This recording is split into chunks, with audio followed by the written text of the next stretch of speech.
On a 401 Lima Alpha entry, and it's going to be.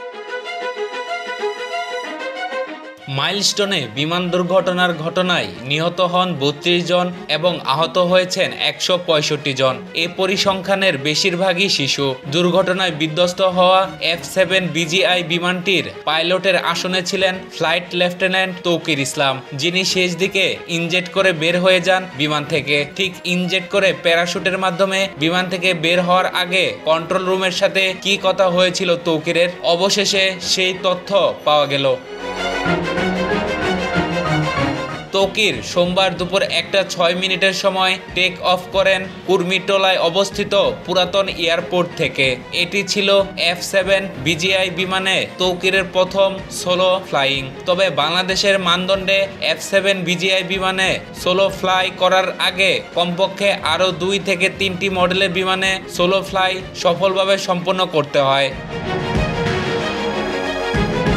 তৌকিরের সেদিনের শেষ মুহূর্তে ফ্লাইংয়ের ঘটনার ব্যাপারে বাংলাদেশ বিমান বাহিনীর সাবেক উপপ্রধান অফ air vice marshal Sanaul Haque বেশ গুরুত্বপূর্ণ তথ্য দিয়েছেন। তিনি জানান, তৌকিরের মিশনটাই ছিল রানওয়ের উপর বা আশেপাশে 15 থেকে 20 মিনিট ফ্লাইং করার। এর আগে সকালে সে একটা চেক রাউন্ডে গিয়েছিল, তখন সাথে ছিলেন তার অফিসার কমান্ডিং। মিশন ঠিকঠাক করলেই তাকে সোলো ফ্লাইংয়ে অর্থাৎ বিমানটি একা উড়াতে পাঠানো হয়। সেই সময়টাতে অফিসার কমান্ডিং নিজে এয়ার ট্রাফিক কন্ট্রোলের পাশে রেডিও ইকুইপমেন্ট নিয়ে বসে থাকেন সারাক্ষণ। তাছাড়া এ ধরনের গুরুত্বপূর্ণ মিশনে অফিসার ইন কমান্ড থাকেন সবসময়। তারা সারাক্ষণ কথাও বলতে পারে পাইলটের সাথে। প্রথম সোলো মিশনে রুটটা এমনভাবে প্ল্যান করা হয় যেন অফিসার ইন কমান্ড পুরোটা সময় দেখতে পায় তার পাইলটকে। এয়ার ট্রাফিক কন্ট্রোলারও দেখতে পান। বলে রাখা ভালো, ট্রাফিক কন্ট্রোলার এবং কমান্ডিং অফিসার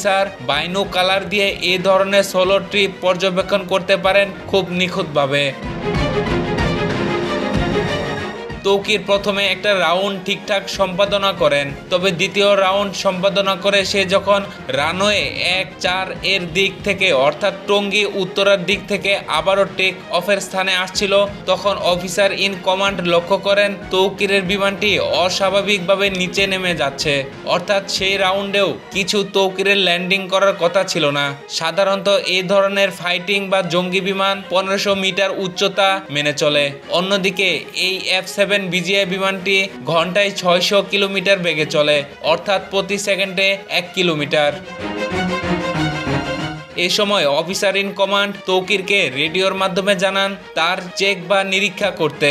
এমন নির্দেশনা পেয়ে পাইলট রজার অর্থাৎ কপি বলে উত্তর দেন। তৌকিরের উত্তর শোনার পর কমান্ডিং অফিসার ভেবেছিলেন হয়তো কোনো কারণে উচ্চতা হারিয়েছিল বিমানটি, তবে কয়েক মুহূর্ত পরেই তার ভুল ভাঙে। তিনি পুনরায় লক্ষ্য করেন বিমানের উচ্চতা ক্রমশই অস্বাভাবিকভাবে কমছে। কয়েক সেকেন্ডের মধ্যেই বিমানটি এমন এক উচ্চতায় চলে আসে যে অফিসার ইন কমান্ড বলতে বাধ্য হন ইনজেক্ট, অর্থাৎ তুমি প্যারাশুট দিয়ে বের হয়ে যাও। এই ইনজেক্ট কথাটি 2 বার বলা হয়। এরপর থেকে তৌকিরের আর কোনো সাড়া পাওয়া যায়নি।